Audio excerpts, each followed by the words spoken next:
Good evening, you're watching Left, Right and Centre. I'm Nidhi Razdan. Protests and politics mark the death of Dalit student Rohith Vemula in Hyderabad today. It emerges that the HRD ministry sent 5 letters to the university to act against the Dalit students who had a scuffle with an ABVP leader. That's based on a complaint of Union Minister Bandaru Dattatreya. Should Mr. Dattatreya now resign, now that there's an FIR registered against him? Did the Vice Chancellor, the centre, all fail Rohith? That's the big question we're asking today. Well, earlier today, I spoke to Chirag Paswan of the Lok Janshakti Party, which is an ally of the NDA at the centre. His father, Ram Vilas Paswan, who's a union minister, has already demanded action. Chirag, your father has demanded a high-level inquiry. Do you believe that the Prime Minister himself should intervene in this case? I think if needed, definitely he'll intervene into the case, and even from our side also, from Lok Janshakti Party side also, we have already sent a delegation to investigate on an independent level. So our MP and Vice President of Lok Janshakti Party, Ramchandra Paswan ji, will be going tomorrow with a delegation, and once he comes back with the report that what exactly happened there and how was the series of incidents, I think we, along with our National President Ramvilas Paswan ji, will also be meeting the Prime Minister over this issue. Chirag, has this incident deeply disturbed you and your party, given the kind of caste politics in particular that we are seeing now around it?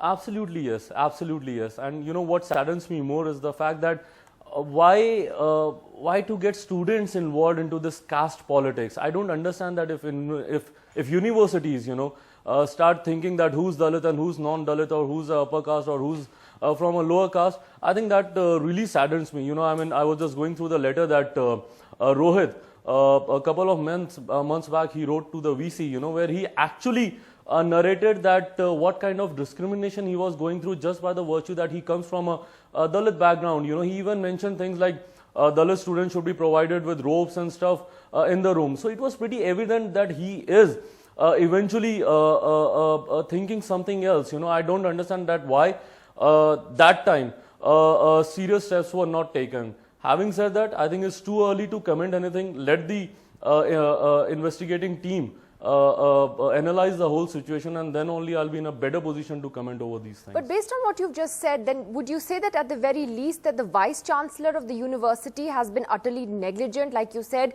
he didn't act on the letter that Rohith wrote, where he talked about, why don't you euthanize Dalits if you have to? Negligence was there, Nidhi. Honestly speaking, yes, negligence was there, because the letter that he wrote a couple of months back was a very, very strong letter, very clearly indicating that yes, such malpractices are happening there in the university, or students are getting discriminated by the virtue of their background. Rohith, particularly coming from a Dalit background, he, I think, pretty clearly mentioned all these things. I don't understand the reason why it wasn't taken that seriously. Had it been taken seriously, I think things would have been different today. Well, looking at the sequence of events so far, and I know you want to wait for a full-fledged inquiry, what is your reaction, though, to the letter written by Bandaru Dattatreya, where he has, described the politics on campus as anti-national activities, and then the letter sent by the HRD ministry to the university to act on his complaint? Did they put pressure on the university to act against the students? For the lack of actual knowledge, I'll not be able to comment strongly over all these things. But then, yes, I have not gone through the letter written by Dattatreya ji. But then I'll say this very strongly on behalf of Lok Janshakti Party, that whosoever, anybody, I repeat, anybody whosoever compelled Rohith to take such a drastic step, I think should not be spared. And that includes even if the blame falls at the centre's doorstep in the ministries that are at the centre of this storm. Are you saying that? Let the investigation happen. Let the facts come out. I think, as I just said, that only then I'll be able to comment better on these things. But then I strongly believe that independent agency should investigate the matter, and I think the facts should come out. The reality should be out. Chirag, finally, after VK Singh's controversial comments on the Dalit family, now this, entire controversy has broken out. Do you believe that the NDA, of which your party is a part of, that the NDA's image on Dalit issues has actually taken quite a beating? See, I honestly, I don't stand by such comments. I think the statements were wrong. Having said that, these statements reflecting the image of the government, I don't believe to that also. Our government is working hard towards the upliftment of this section of the society, the Dalits. I myself, coming from a Dalit background, my father Ramlas Paswanji is the part of this NDO government. We are strongly voicing for the upliftment of Dalit, and I think Lok Janshakti Party, if the party is part of this government, we'll make sure that nothing wrong happens to Dalits. At least we'll make sure this. Chirag Paswan, thank you very much for joining us on Left, Right and Centre tonight. Well, joining us for the debate this evening, BJP spokesperson Nalin Kohli is here with us in Delhi. D. Prashant, who is a student of Hyderabad University and was among the 5 students expelled along with Rohith earlier, is joining us tonight from Hyderabad. Mr. Sandeep Mahapatra, member of the RSS, here in the studio with us, and Praniti Shinde, Congress MLA and spokesperson, joins us tonight from Mumbai. Prashant, let me ask you first. Today we've seen scenes which some have described as political voyeurism, in a sense, where you had Rahul Gandhi descending on Hyderabad University. We're hearing about other political leaders going there as well. You know, Rohith has been your friend. Your thoughts today as you see the politicians now flock to Hyderabad and how this has become such a big political battle? Here, the question that we are dealing is with regard to the injustice that has been leveled against Rohith Vemula and the reasons that, the unfortunate reasons that have led to the suicide of Rohith. Here, be it the entry of Rahul Gandhi or be it the entry of Trinamool Congress MP Derek O'Brien, or be it the entry of any political party and Dalit organizations per se, we view this entry as an adding to the movement. Even if any dissenting voice from BJP would join with us, we will obviously welcome it. But here the main agenda of injustice that was leveled to Rohith should not be diverted by bringing in these so-called political reasons that have the charges that have been leveled by the BJP and all. All right. Okay. So you're saying that this is part of a movement, and you are trying to build pressure to get justice for Rohith. Nalin Kohli, let me ask you. Yesterday, Smriti Irani said that her ministry does not interfere in the administration of universities. She hasn't done it directly herself, but junior officers in her ministry wrote not 1 but 5 letters to the University of Hyderabad saying that they must act on the complaint of Union Minister Dattatreya, which they described as a VIP complaint. What was the need for a union minister and the HRD ministry to get involved in this at all, in what was essentially a scuffle between an AVBP leader and another student body? Mr. Kohli. I have multiple points to make. Sure. The first point is that it is an unfortunate incident. My condolences. And I've heard a lot of strong words since yesterday, but I take those words as words of anguish because it is an unfortunate and a very painful incident.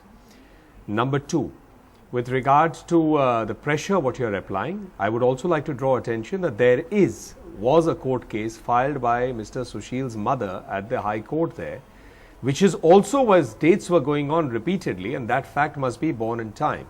In fact, there are reports that seem to point that the court was expecting also an action taken report on the petition before it. That cannot be ignored. The third is that the ministry, the minister and others have said that there is a fact finding. The fact finding is for the facts, it's not for a cover up. If there is any kind of omission or commission, that would become clear. But till it becomes clear, you can't have also the other extreme of leveling charges one way and make it seem that this was absolutely motivated. The last one, Mr. Bandaru Dattatreya. He is a public figure, as also a corporator, MLAs, ministers, MPs, everyone. They meet people where there are situations that they go there. In that also they write letters. And the last line of Mr. Bandaru Dattatreya's letter is absolutely clear. I am bringing this to your notice about the affairs there.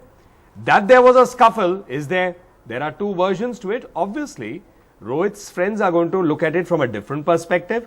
The person who's at the receiving end of it would be looking at it differently. These are matters that have to be determined in terms of facts. Whether A, it happened in the manner in which it was alleged, B, was the punishment that the university decided, was it correct? The last part is whether it led to the situation in terms of Rohith deciding to take his own life. How is that linked?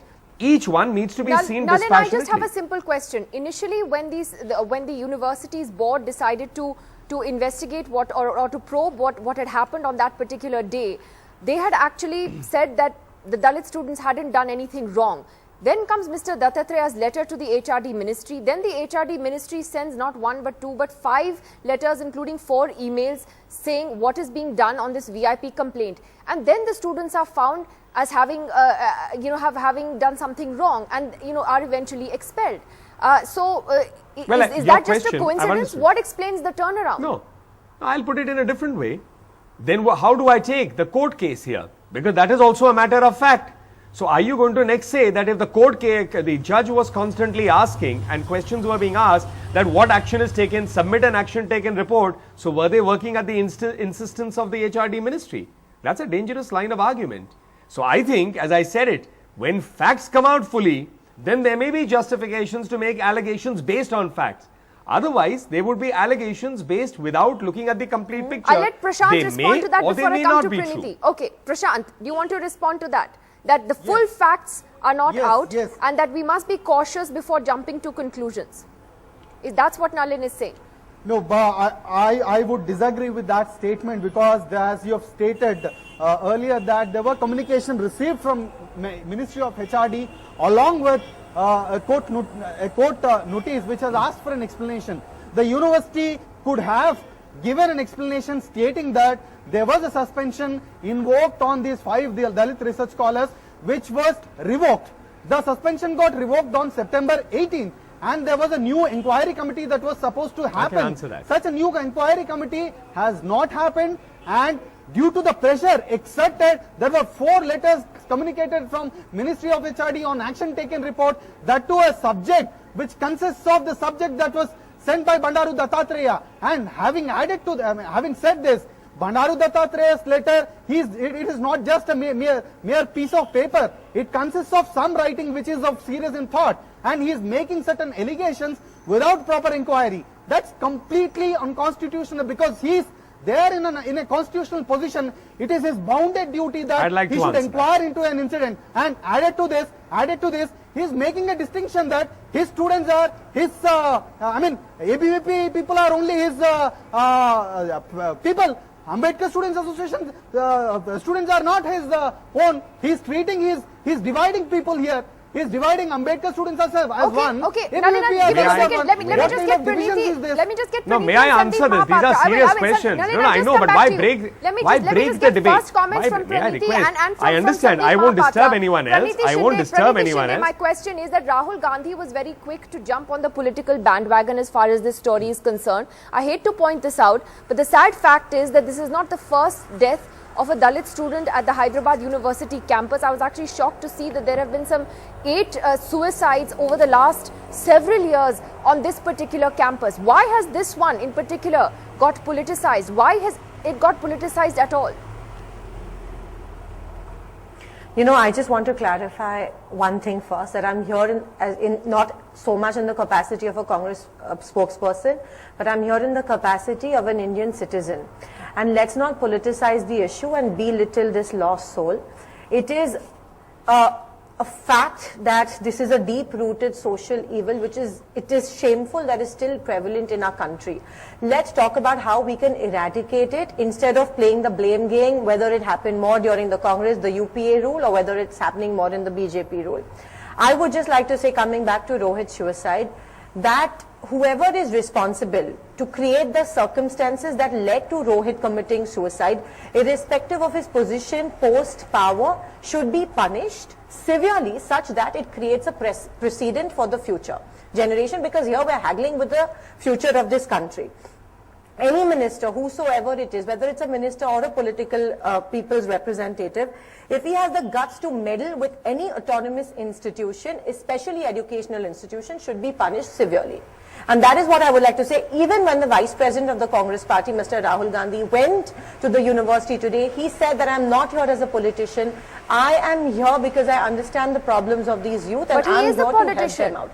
He even said that legislation needs to be introduced to make sure that these students, irrespective of their caste, creed and color, are able to express their thoughts irrespective of the caste, creed and color. And also legislation needs to be introduced to protect these students. Legislation needs to be introduced to punish people who oppose any words of dissent which come against the government. I'm asking why political parties have not made other Dalit suicides and unfortunate suicides that have taken place at the Hyderabad University campus an issue before as well. And that has happened under the previous government's rule. Is that why parties haven't rushed there at that time?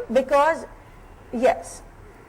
Because in the past there has never ever been an instance of a member of parliament who is also a minister in the union government sending a letter to the HRD ministry saying that this particular group is racist, casteist and anti-national. This has never happened in the history of India before. Secondly, the HRD ministry, without any discussion or debate, has issued not 1, 2 but 5 letters in a span of 6 weeks to this particular university stating that ABVP, this Sushil Kumar has been assaulted, and also that particularly 5 Dalit students need to be punished.